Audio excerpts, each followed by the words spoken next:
I am a writer. Writing books is my profession, but it's more than that, of course. It is also my great lifelong love and fascination. And I don't expect that that's ever going to change. But that said, something kind of peculiar has happened recently in my life and in my career, which has caused me to have to sort of recalibrate my whole relationship with this work. And the peculiar thing is that I recently wrote this book, this memoir called Eat, Pray, Love, which, decidedly unlike any of my previous books, went out in the world for some reason and became this big mega sensation, international bestseller thing, the result of which is that everywhere I go now, people treat me like I'm doomed. Seriously, doomed. Like, they come up to me now like all worried and they say, aren't you afraid? Aren't you afraid you're never going to be able to top that? Aren't you afraid you're going to keep writing for your whole life and you're never again going to create a book that anybody in the world cares about at all, ever, again? So that's reassuring, you know.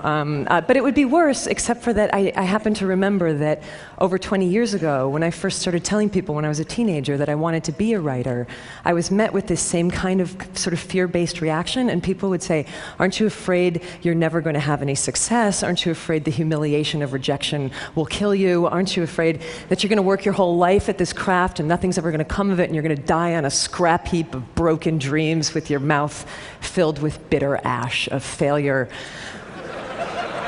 Like that, you know? And the answer, short answer to all those questions is yes. Yes, I'm afraid of all those things. And I always have been, and I'm afraid of many, many more things besides that, you know, people can't even guess at, like seaweed and other things that are scary. But when it comes to writing, the thing that I've been sort of thinking about lately and wondering about lately is why, you know? Is it rational?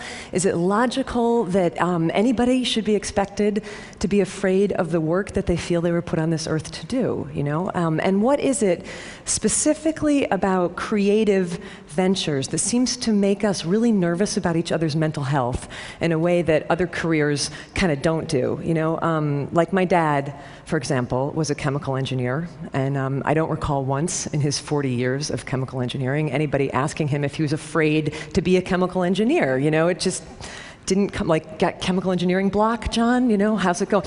And it just didn't come up like that, you know? But to be fair, right, chemical engineers as a group, you know, haven't really earned a reputation over the centuries for being alcoholic manic depressives, and we writers, you know, we kind of do have that reputation. And not just writers, but creative people across all genres, it seems, have this reputation for being enormously mentally unstable. And, you know, all you have to do is look at the very grim death count in the 20th century alone of really magnificent creative minds who died young and often at their own hands, you know. And even the ones who didn't literally commit suicide seem to be really undone by their gifts, you know. Norman Mailer, just before he died, last interview, he said, "Every one of my books has killed me a little more." An extraordinary statement to make about your life's work, you know, but we don't even blink when we hear somebody say this because we've heard that kind of stuff for so long, and somehow we've completely internalized and accepted collectively this notion that creativity and suffering are somehow inherently linked, and that artistry, in the end, will always ultimately lead to anguish. And the question that I want to ask everybody here today is, are you guys all cool with that idea? Like, are you comfortable with that? Because you look at it even from an inch away, and, you know, I'm not at all comfortable with that assumption. I think it's odious, and I also think it's dangerous, and I don't want to see it perpetuated into the next century. I think better if we encourage, you know, our great creative minds to live, you know, and I definitely know that in my case, in my situation, it would be very dangerous for me to start sort of leaking down that dark path of assumption, you know, particularly given the circumstance that I'm in right now in my career, which is, you know, like, check it out, I'm pretty young, I'm only about 40 years old, I still have maybe another 4 decades of work left in me, and it's exceedingly likely that anything I write from this point forward is going to be judged by the world as the work that came after the freakish success of my last book, right? I should just put it bluntly, because we're all sort of friends here now, it's exceedingly likely that my greatest success is behind me. So Jesus, what a thought, like that's the kind of thought that could lead a person to start drinking gin at 9 o'clock in the morning. And I don't want to go there. I would prefer to keep doing this work that I love. And so the question becomes how, and so it seems to me upon a lot of reflection that the way that I have to work now in order to continue writing is that I have to create some sort of protective psychological construct, right? I have to sort of find some way to have a safe distance, between me as I am writing and my very natural anxiety about what the reaction to that writing is going to be from now on.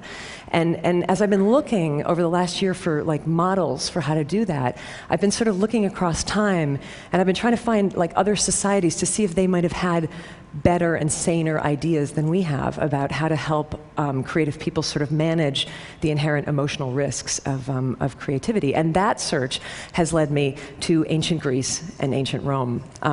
So stay with me, because it does circle around back. But ancient Greece and ancient Rome, people did not happen to believe that creativity came from human beings back then, okay? People believed that creativity was this divine attendant spirit that came to human beings from some distant and unknowable source for distant and unknowable reasons. The Greeks famously called these divine attendant spirits of creativity daemons. Socrates famously believed that he had a daemon who spoke wisdom to him from afar. The Romans had the same idea, but they called that sort of disembodied creative spirit a genius, which is great, because the Romans did not actually think that a genius was a particularly clever individual. They believed that a genius was this sort of magical divine entity who was believed to literally live in the walls of an artist's studio, kind of like Dobby, the house elf, and who would come out and sort of invisibly assist the artist with their work and would shape the outcome of that work. So brilliant, there it is, right there, that distance that I'm talking about, that psychological construct to protect you from the results of your work, And everyone knew that this is how it functioned, right? So the ancient artist was protected from certain things like, for example, too much narcissism, right? If your work was brilliant, couldn't take all the credit for it. Everybody knew you had this like disembodied genius who had helped you. If your work bombed, not entirely your fault, Everyone knew your genius was kind of lame. And this is how people thought about creativity in the West for a really long time. And then the Renaissance came and everything changed, and we had this big idea, and the big idea was, let's put the individual human being at the center of the universe, right? Above all gods and mysteries, and there's no more room for like mystical creatures who take dictation from the divine. And it's the beginning of rational humanism, and people started to believe that creativity came completely from the self of the individual. And for the first time in history, you start to hear people referring to this or that artist as being a genius rather than having a genius. And I gotta tell you, I think that was a huge error.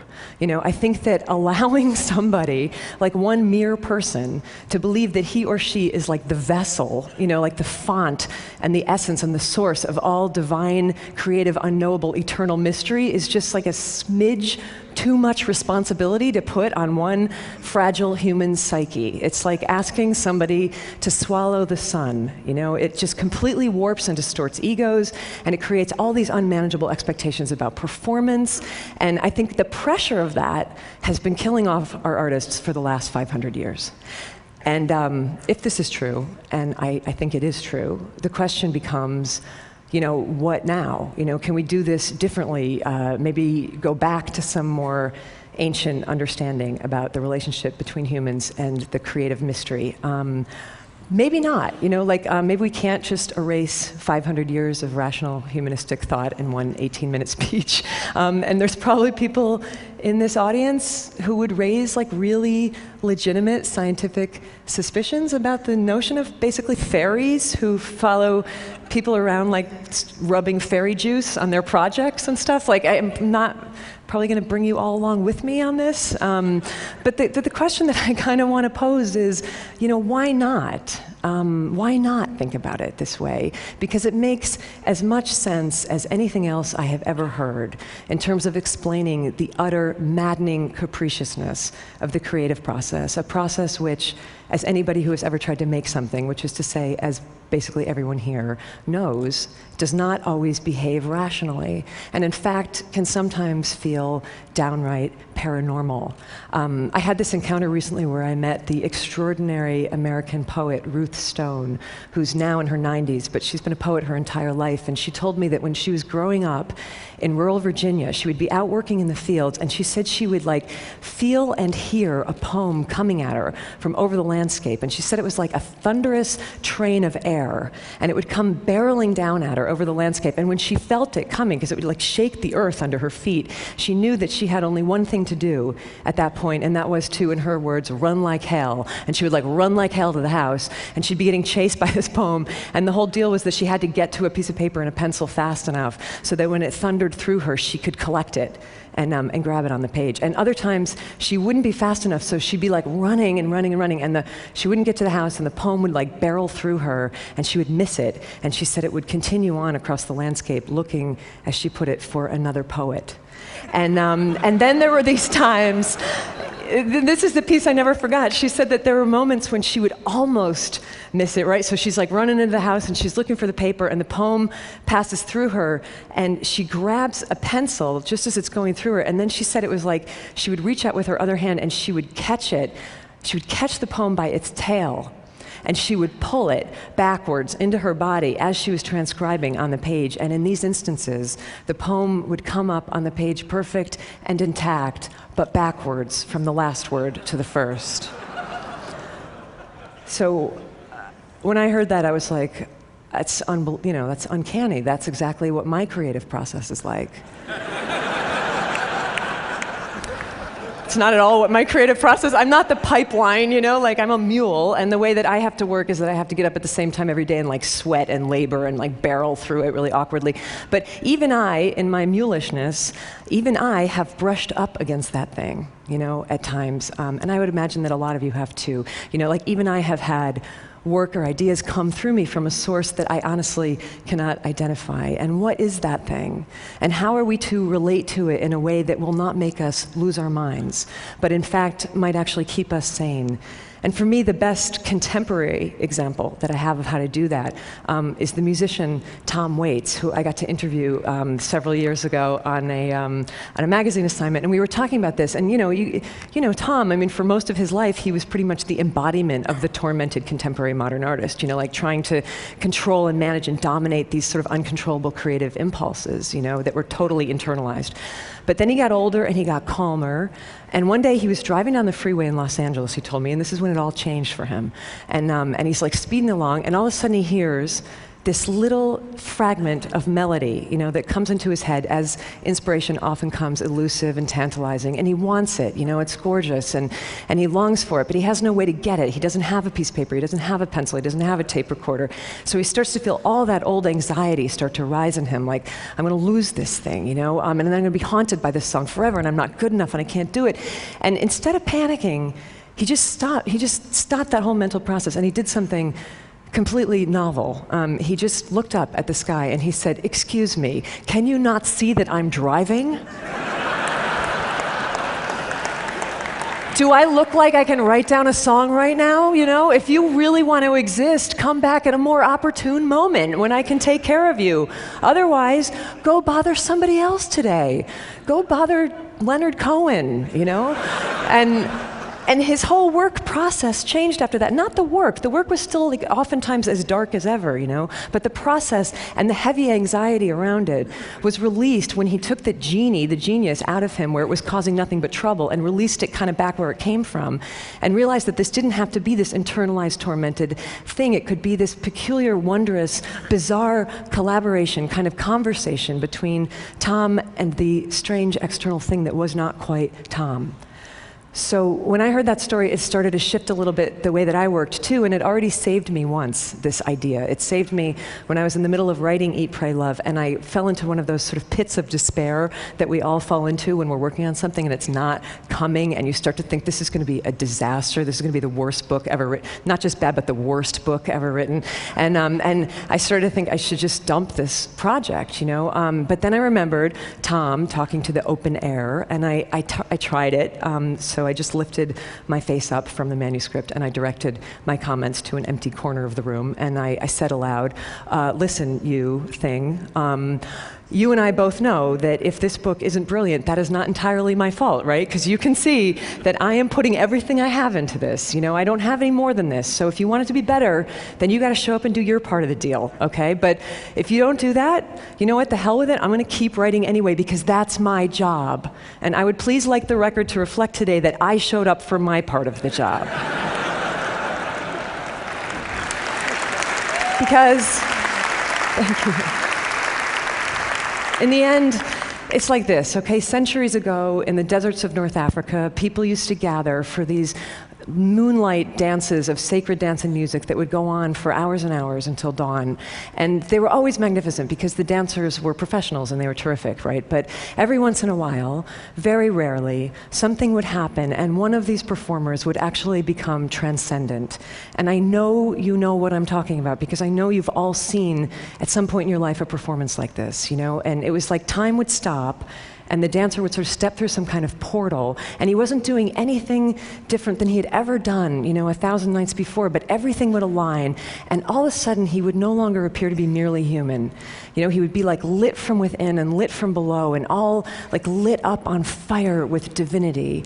And when this happened back then, people knew it for what it was, you know, they called it by its name. They would put their hands together and they would start to chant, Allah, Allah, Allah, God, God, God, that's God, you know?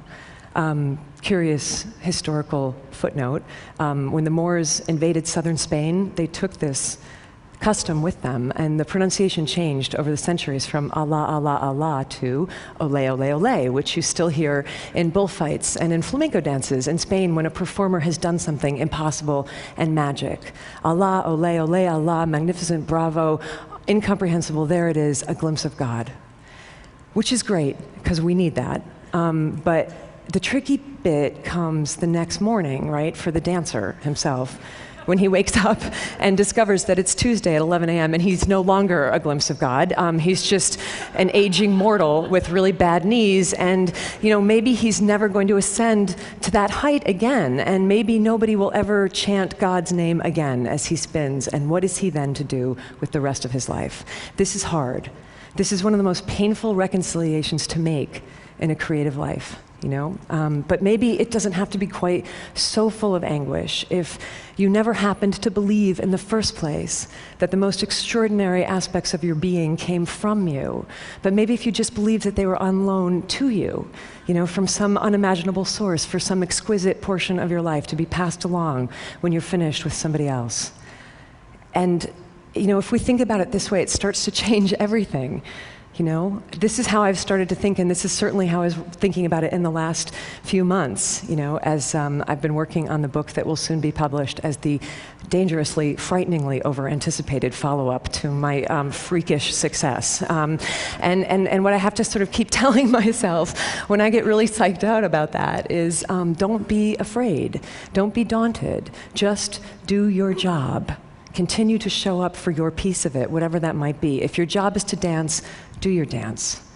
If the divine, cockeyed genius assigned to your case decides to let some sort of wonderment be glimpsed for just one moment through your efforts, then ole. And if not, do your dance anyhow.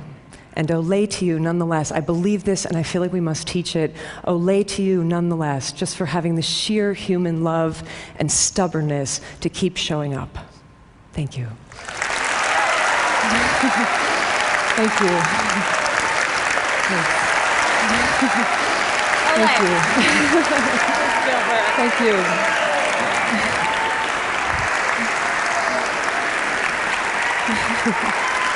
Thank you.